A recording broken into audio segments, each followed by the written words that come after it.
G'day. Today I am going to be talking about, like Michael said, the fact that you don't need a dev environment or a staging environment, and instead you should be shipping straight to production. I'll walk through why it's important to ship fast, how we do things at Astolti, and a quick disclaimer. In true test in production fashion, this is actually the first full run-through of this talk. If there's bugs, I'm sorry, but at least it'll make the next one better, and hopefully I'm on time. I'll get it.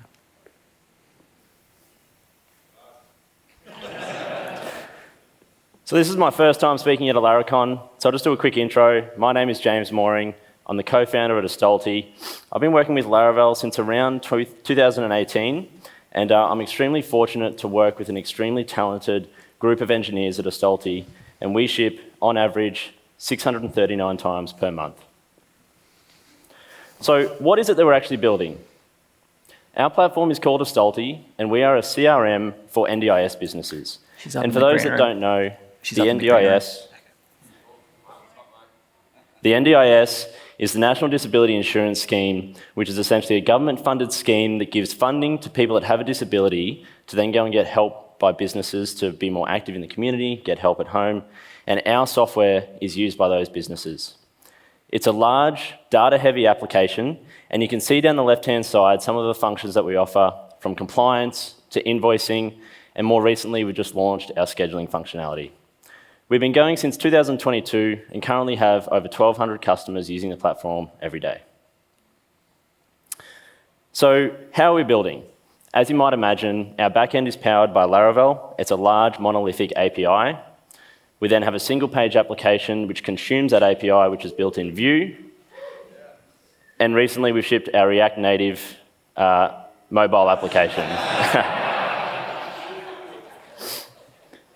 Just to give you some context of the size of the application, we have over 230 tables, nearly 200 models, just over 1,200 routes, nearly 400 front-end pages, and countless components.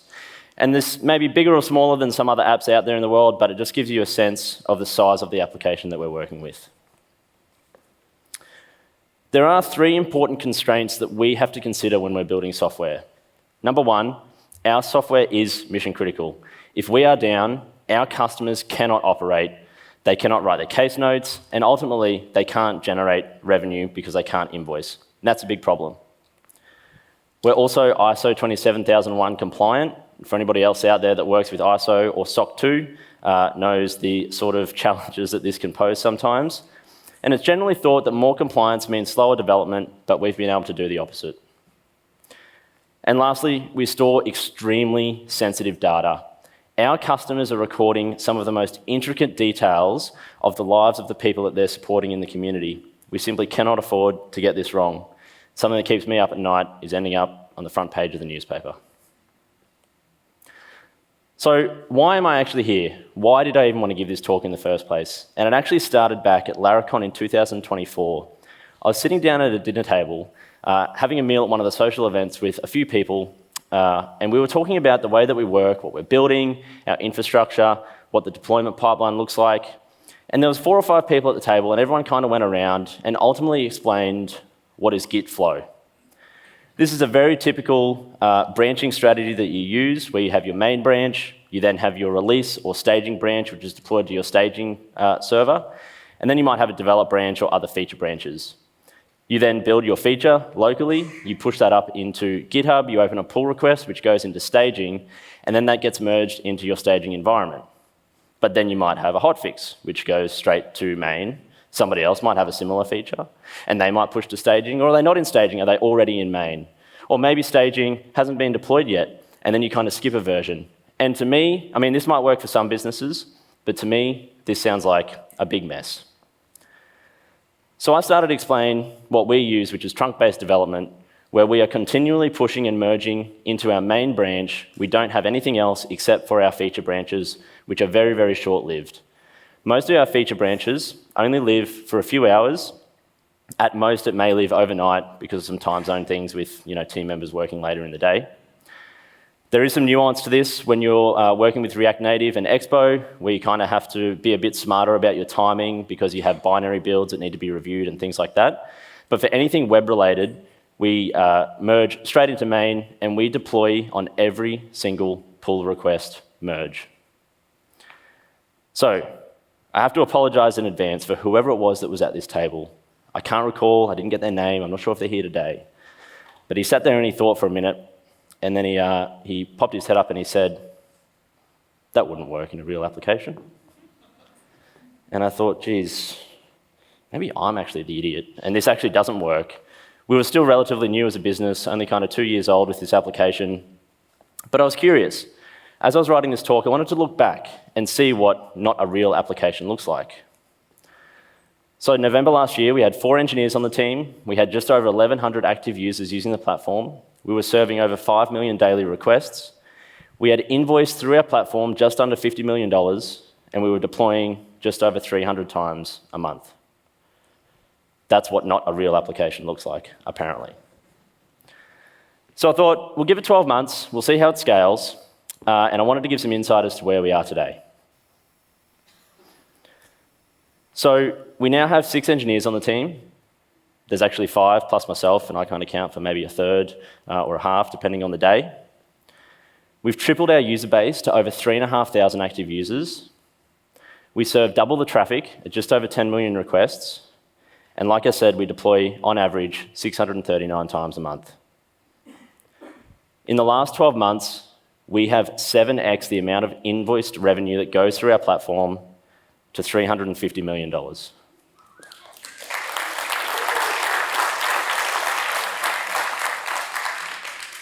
So I know there's a fair few people out there that would be running staging servers, and you're probably thinking, this guy doesn't know what he's talking about, staging servers are great. So I wanted to give some insights as to why I think staging servers are bad. Number 1, they give you a false sense of safety. So many people are using bad data in production environments because 18 months ago you didn't have that nice sanitization, or you didn't have the nice validation. And your seed data is too nice because you're building your factories for testing. You want reliable, expected data that you can test on. You simply cannot account for all edge cases when it comes to seeding your staging environment with data to test on. They slow down development time and deployment time. And it's very hard to argue against this. There's no way you can convince me that adding extra steps in a deployment process can somehow be faster than simply pushing into production. It can lead to a culture of fear of actually pushing to production in the first place. And we've heard it all before, these big bang events where you're continually pushing to a staging environment, and then the big bang day comes where you ultimately have to merge that into main. You might stack your PRs up for 2 weeks if you're doing the weird agile thing. And the quality of code ultimately goes down because you're removing the QA ownership outside of the engineering team and putting it into a separate QA team or another third-party tester. Ultimately, if you can bring the QA ownership back into the engineering team and they know that once they merge a pull request, that code is going to be live in production, the quality of a code will increase significantly. So why do we even want to deploy fast in the first place? And there's 2 main reasons for this. Number 1, based on a study done in 2017, which I know is getting old now, but it is still very relevant, they surveyed over 2,000 organizations, and they found that teams that deploy faster have a lower change failure rate. For example, they have less bugs. They have a lower mean time to recovery. You will go down at some point. If you say that you never go down, nobody's going to trust you. You will ultimately have outages, you will have bugs, but teams that deploy more often can recover from those more quickly. And they have a lower mean time to make changes. Therefore, they can build features faster. The second main reason, from a business standpoint, is that the faster you can get features in front of customers, the faster you can get feedback from them and iterate on your product. The faster you improve the product, the more revenue you generate. The more revenue you generate, the more you can scale your team. The more you scale your team, it's full circle. The more features you can get in front of customers, and you continue to do this as you scale your engineering team. So what is it that we do that allows us to work this way? And there's 4 categories that I broke this down to. Number 1, you need stable code with a short feedback loop. 2, you need simple infrastructure. You need to empower your engineering team. And last, but most importantly, you must be using feature flags. So let's start going through these. Why do you need stable code? I think it's pretty obvious. If you continue to deploy quickly and you're introducing new bugs, you're going to have pretty crappy software and you're going to start losing customers. Stable code allows you to move with confidence, and it means you can change your code much more easily. And here are some of the things that we focus on. We have extremely strict typing. Some people may think that this controller actually looks okay, and it's not too bad, and it's a lot of, it's where a lot of engineers start. But strict types are your first layer of defense. They will fail before anything else does, aside from syntax errors. At Istealti, we've pretty much banned the usage of keyed arrays. If you have an array that has keys in it, that should be represented as a strictly typed data object instead. This makes it much easier to refactor and catch errors at runtime. It also makes it much easier to write the code, as you have autocomplete everywhere, rather than guessing about what is it that I actually have available in this array. It helps AI understand your code more easily. And I often see young developers shying away from writing more classes because they think more code is a bad thing. Don't be afraid to add some more classes. It's essentially just a good way to store your data in strictly typed objects. So this sort of controller, we would generally refactor this to something that looks a bit more like this, where you have a config or a data class that you're going to pass to that report.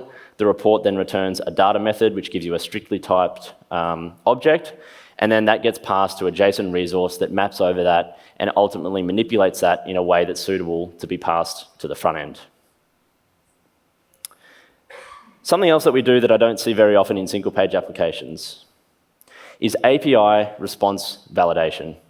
We all know about request validation, but what about the responses?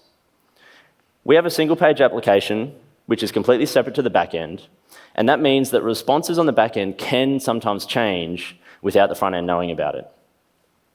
So we use this pattern which allows us to validate our API responses at runtime, and in production we get notified about that if the back end starts sending data that is not what the front end expects.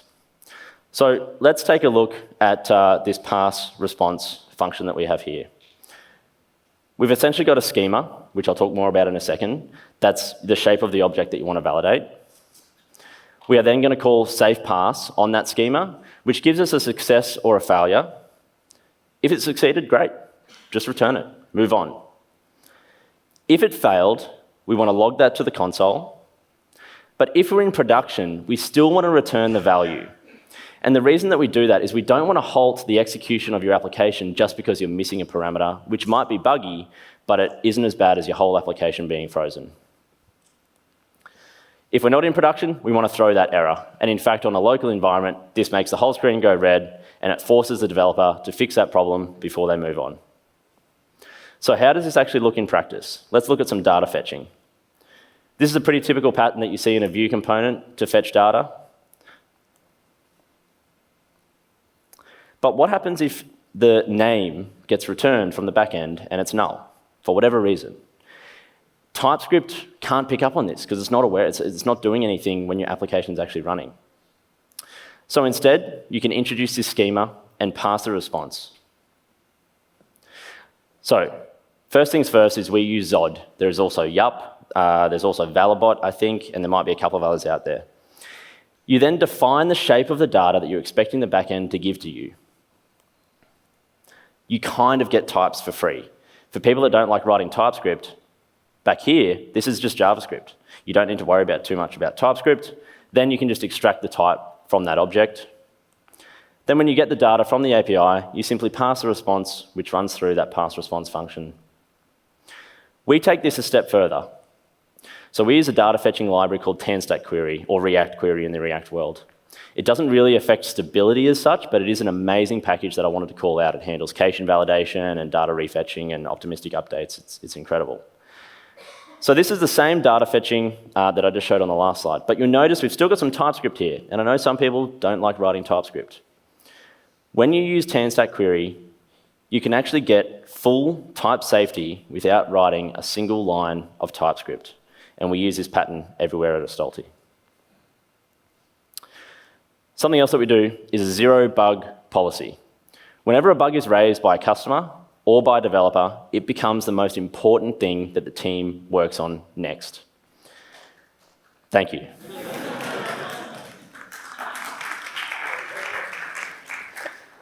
Because of this, 50% of all of our bugs are fixed within 2 hours. And over the past 6 months, 75% of all bugs are fixed in just over 4 hours, and 90% of all bugs fixed in less than 4 days. Thank you. Tests. You have to have tests. You simply cannot work this way without tests. I'm not going to go into the details of writing tests. That can be a whole talk on its own. But I just wanted to give you a quick screenshot of probably something that I pulled from GitHub yesterday or the day before from our pipeline.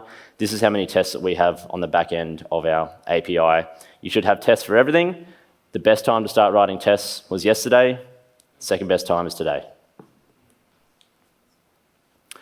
Simple infrastructure.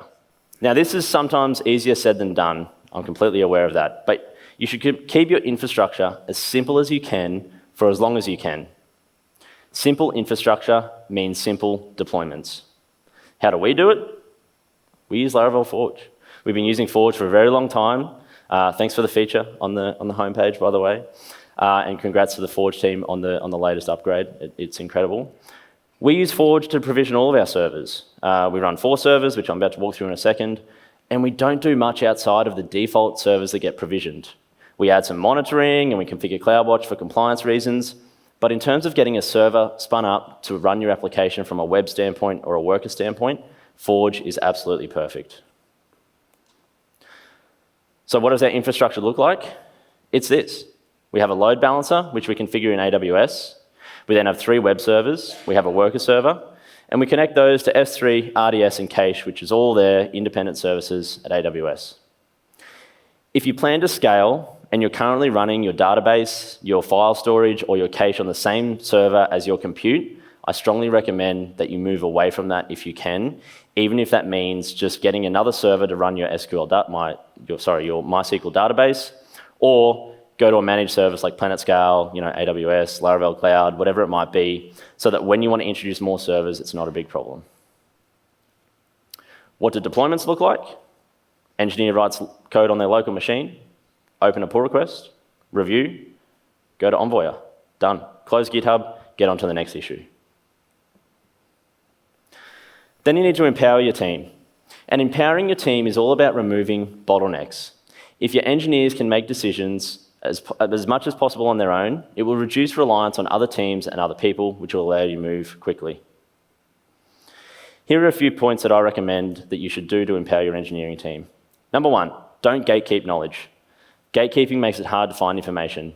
If you need the information, so does the rest of your team. Put it out there so they can easily access it. Give QA ownership to the engineers. Don't offload that into a separate team. Set conventions and follow them strictly, and where you can, automate them. We use pre-commit hooks, we use Pint, ESLint, Prettier, we use Rector. It does take time to configure these things, but it will pay you back extremely quickly. Give them the why, not the how or the what. If your engineering team can understand the problems that they're solving, they'll be able to build much better software that your customers can interact with. Invest in upskilling in-house capability. Invest in upskilling. In-house capabilities is always going to be faster than outsourcing certain things. And set aside time to focus on improving the developer experience. And this is a massive thing. If your engineers are constantly finding things that are problematic in their daily workflow, number 1, it's going to make them more unhappy, but it's going to make them slower. So set some time aside and work out what you can actually improve from the developer experience. And lastly, feature flags. This is the most important thing that we do, and we have hundreds of feature flags, and we simply cannot work this way without them. James gave a good talk about how they use feature flags at Forge, and I'm sure they're used elsewhere. But a lot of people shy away to feature flagging because they think they have to do some sort of external service, and it's complicated, and it's really not. So I wanted to dive in and show you how we use them at Astolti, and how we started and how we kind of progressed all the way up to using Pennant, which is an absolutely incredible package. I think it was written by Tim, and if he's here, thank you, Tim. I've had to remove a little bit of code from these snippets just to get it to fit on the slides, but you should be able to grasp the concepts, and I'm more than happy to talk to anybody about this after this. So, if you don't have feature flags today, hopefully that's big enough, but if you don't have feature flags today, just define them in an enum. Enums are fantastic. You then simply have an isEnabled method on that enum, If that feature is not finished, you just return false. If it's finished, return true. Then you can implement a feature manager class. This can be resolved by the container. You can inject this wherever you like. And it simply checks the value of a feature flag, whether it's true or false. And you'll notice here that I'm passing the company, but I'm not using it yet, but that'll be part of the next progression. So then wherever you're doing the thing that you want to check the feature flag for, if the code is incomplete, you simply throw an exception. When it's done, change the value to true. And then you can move on. So we literally started this way. This is actually before Pennant got built, and I'm not even sure if we had enums at the time either. But that previous approach would turn it on for all customers. So what if you just wanted to turn a feature flag on for 1 or 2 customers? Put it in an environment variable and use a config file, and that way you can make it a little bit more dynamic. So in this case, the payroll integration will be false for everybody, but it'll go and look at an override that you've configured in a config file and turn it on for that specific company. So where did we go to from there? Well, we wanted it to be a little bit more dynamic because we have tiers, we have different levels. We also wanted to be able to have feature flags turned on your local machine by default. So we introduced another enum called feature access level. Then each of our feature flags, when we checked the access level, we simply returned whatever was most relevant. For example, scheduling would only be available for premium customers. Invoicing was optional, which means we could turn that offer on for certain customers as we liked. And then we had payroll integration, which is only active in development. So then Pennant was launched. And it didn't do what we needed perfectly out of the box, but it didn't take much to get it where we needed it to be. So we had a feature manager class. We would then define all of our features, and this would happen in the app service provider, so when the application boots. We would then define each feature, and depending on the access level, we would define them slightly differently, which I'll go over in a second. And the isEnabled flag essentially checked in memory first using the array driver, but it then went and checked if there was a database override, and if that was true, that kind of trumped the in-memory value. So what's going on here? What are we actually doing when we call define premium feature, development feature, and optional feature? This is a simplified snippet from our feature manager class. But to define a premium feature, you simply call feature store. We're going to store this in the array driver because we want this to be evaluated every time in memory. And we're checking if the company is actually a premium company based on their subscription. For a development feature, the resolver is just always going to return true or false depending on the environment. So there's no way that this could be turned on in production unless you had your environment file misconfigured, which is another problem. We then had optional features, and the way that they worked is we would define it in memory, always turned on for local, but then we would define a null value in the database. And the reason that we did this is because we have an admin panel that allows you to override that value from null to true, and we actually needed a record in the database for that to work. Then we had an enable method on this feature manager where you would pass the feature and the company. And if that feature was not optional, we'd throw an exception because essentially, it can't be overridden. We would then store that in the database, and then we'd flush the Pennant cache so that all of the feature flags would be reevaluated. And that isEnabled method there shows you how we were actually checking if it was enabled. You can then use the feature manager to return all the relevant code, all the relevant features for a company or a user or whatever it is that you want to evaluate. Pennant allows you to have different, to pass different models into the resolver. So we had this all features for method. This is essentially getting all of the database values, and then we spread that into the array, which will override anything that was resolved by the array driver. And then in our user resource, we just have a features property, which returns all the available features back to the front end. So how does it actually work on the front end? Well, we get the user. We then just check if the feature's defined on that user model. And then we hide or show components based on whether it's true or not. And that's pretty much how a Stolti runs. Everything is feature flagged. Pretty much everything is feature flagged. Whenever we build a new feature, the first step is to implement a feature flag. So who wants to see a live merge on stage to a production code base with thousands of customers currently using it right now on a Friday? Oh, shouldn't have seen that. Whoops. Okay, so the Wi-Fi is working. This is Astolti. This is app.astolti. This is our production front end. I've created a dummy account just for today's demo. And these are some goals that we're going to help John Doe achieve by supporting them in the community. A long-standing feature request is that our customers wanted to download these goals as a PDF. So what I did a couple of days ago was I kind of implemented that, but there's no button here to do that.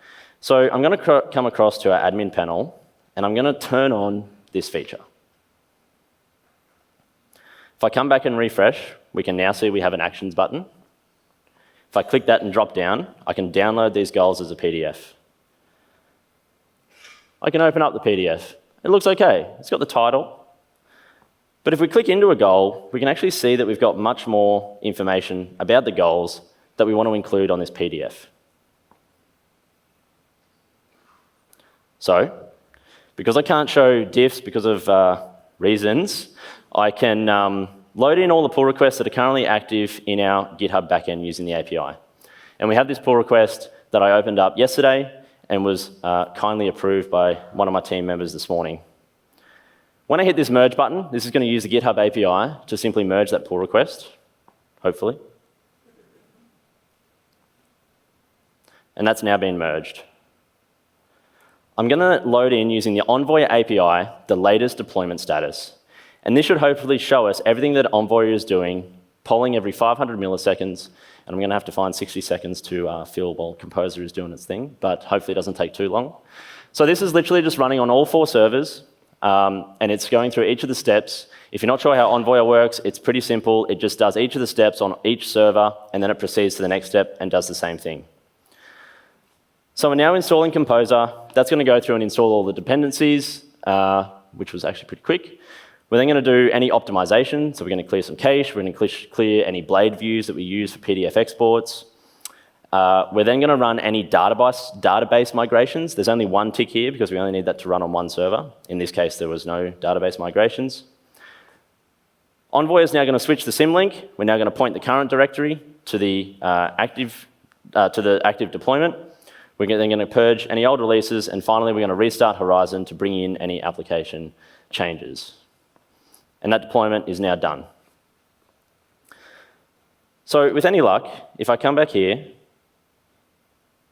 and download this as a PDF, this is literally, for any customers that are watching this feature just launched behind that feature flag. I can open up the PDF and we now have all the information showing.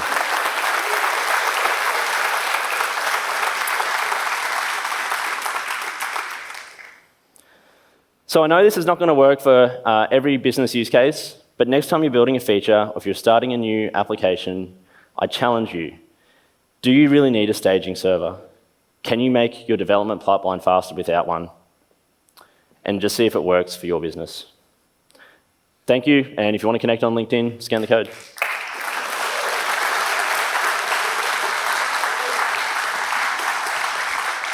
Fantastic, thank you.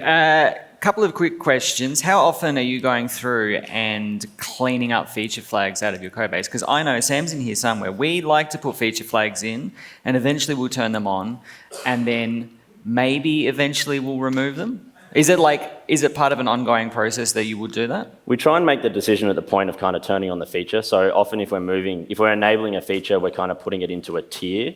And at that point, we kind of decide, is this going to be a tiered feature or can we just remove it? We do have some old feature flags kind of hanging around. We were talking about them the other day. It's kind of as we would come across them, but normally we try and handle that at the time of actually turning that feature flag on or off or whatever we're doing. Cool. Fantastic. And I think there is one this is a hotly requested, upvoted one that I think we need to answer right here. How many of your deployments are bug fixes because you don't have a staging environment? I have an answer. Yeah. Over the last 6 months, we've averaged 639 deployments per month. So on average, it's just over 3,500 deployments. Of that, we had 126 bugs reported. So sounds like a lot of bugs, but we compare that to a lot of deployments. And our threshold for a bug is like pretty low, like typo, overflow not working properly. In terms of like major back-end bugs, I could probably count on 2 hands the amount that we introduced. Amazing. Fantastic. Yeah. Thank you. Thanks, James.